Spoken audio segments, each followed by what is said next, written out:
Kalau memang tidak boleh membalas kejahatan, tutuplah pengadilan. Nggak perlu ada polisi, nggak perlu ada hakim, nggak perlu ada pengacara. Untuk apa? Toh nggak perlu orang membalas kejahatan dengan hukuman. Cuplikan video tersebut berasal dari video debat lintas agama antara Islam dan Kristen baru-baru ini. Saya ingin menyoroti dan memberi tanggapan dari argumen debater Muslim yang memberikan serangan kepada pihak Kristen dan berkata, kalau kejahatan tidak boleh dibalas, untuk apa ada penegak hukum?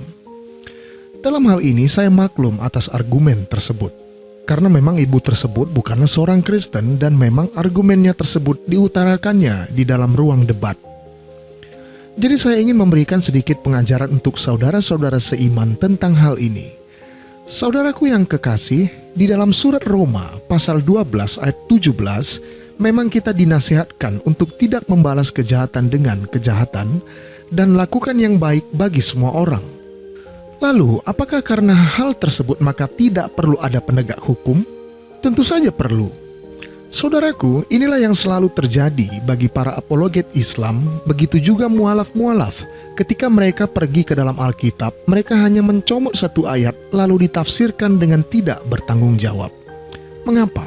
Karena kalau saja mereka membaca ayat selanjutnya, maka gagallah rencana mereka dengan propagandanya. Mari kita baca ayat selanjutnya, surat Roma pasal ke-12 ayat ke-19-nya.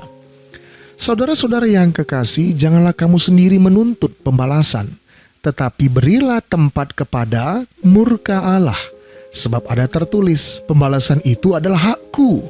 Akulah yang akan menuntut pembalasan, firman Tuhan. Tuh, pembalasan itu adalah hak Tuhan. Jadi, jangan anggap tidak ada keadilan.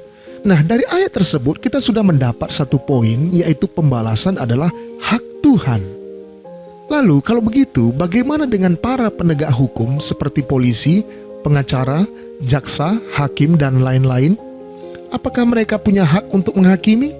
Tentu saja. Tapi, dari mana kita dapat memahaminya? Kita baca saja pasal selanjutnya. Di dalam surat Roma pasal yang ke-13-nya, di situ dijelaskan bahwa tidak ada ketetapan hukum undang-undang yang tidak berasal dari Allah. Dan pemerintah adalah orang-orang yang Tuhan tetapkan untuk menjalankan ketetapan undang-undang hukum itu. Kita baca surat Roma pasal ke-13 ayat ke-4. Karena pemerintah adalah hamba Allah untuk kebaikanmu. Tetapi jika engkau berbuat jahat, takutlah akan dia. Karena tidak percuma pemerintah menyandang pedang. Pemerintah adalah hamba Allah untuk membalaskan murka Allah atas mereka yang berbuat jahat. Nah, begitu. Jadi memang ada bagian-bagiannya. Pemerintah dalam hal ini, penegak hukum, memang Tuhan tetapkan untuk menjadi wakil Allah untuk membalaskan kejahatan. Dan ketetapan ini pun berlaku bagi penegak hukum itu juga. Apabila para penegak hukum itu melanggar ketetapan, maka dia juga harus dihakimi. Dan dengan begitu jelas bahwa pembalasan keadilan adalah hak Allah. Tetapi bagi kita yang tidak diberi wewenang atau otoritas, jangan menghakimi dan jangan membalaskan kejahatan dengan kejahatan, apalagi sambil teriak-teriak nama Tuhan. Seperti invasi demi keyakinan, ada juga yang meledakkan dirinya karena keyakinan, ada yang merusak rumah ibadah karena menjalankan keyakinannya dan lain-lain. Karena ajaran seperti itu jelas adalah ajaran setan yang menyamar sebagai malaikat terang.